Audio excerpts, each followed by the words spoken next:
नमस्कार मित्रांनो, सारं काही तिच्यासाठी 29 जुलै प्रोममध्ये शिनू ओवी आणि उमाचं बोलणं ऐकतो आणि स्वतःच्या मनाला म्हणतो, ओवी किती चांगली आहे, ती माझ्याबद्दल किती विचार करते. नाही नाही, मला तिला खरं सांगायलाच पाहिजे. तो आता ओवीला बोलून घेतो आणि म्हणतो, ओवी मला तुला काहीतरी सांगायचं आहे. ओवी म्हणते, श्रीनिवास तुला मला त्या दिवशी पण काहीतरी सांगायचं होतं. ती त्याला बेडवर बसवत म्हणते, ये इथं बस आणि सांग बरं काय झालं.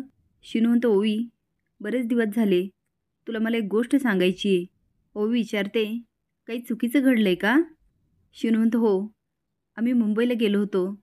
दरड कोसळल्यामुळे गाड्या बंद होत्या. त्यात चारूच्या मावशीने तिला घरात न घेतल्यामुळे ती पण आली आणि म्हणाली, हे बघ इथे जवळच हॉटेल आहे, आज रात्री आपण तिथे थांबूया आणि सकाळी निघून जाऊया. आता नंतर हॉटेलमध्ये काय झालं हे शिनू सगळं ओवीला सांगतो. हे ऐकल्यानंतर ओवी उभा राहते. तो तिला पकडत म्हणतो, ओवी ऐक ना.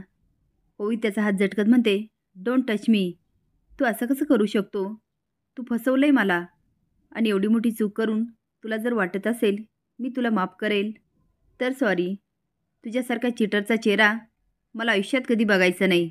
ती जायला लागते. तू तिचा हात पकडून म्हणतो, ओवी, पण ओवी हात झटकते आणि निघून जाते.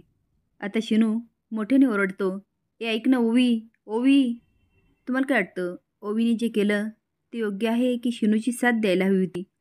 हे कमेंट बॉक्समध्ये नक्की सांगा. नवीन अपडेट जाण्यासाठी लाईक आणि सबस्क्राईब करा. धन्यवाद.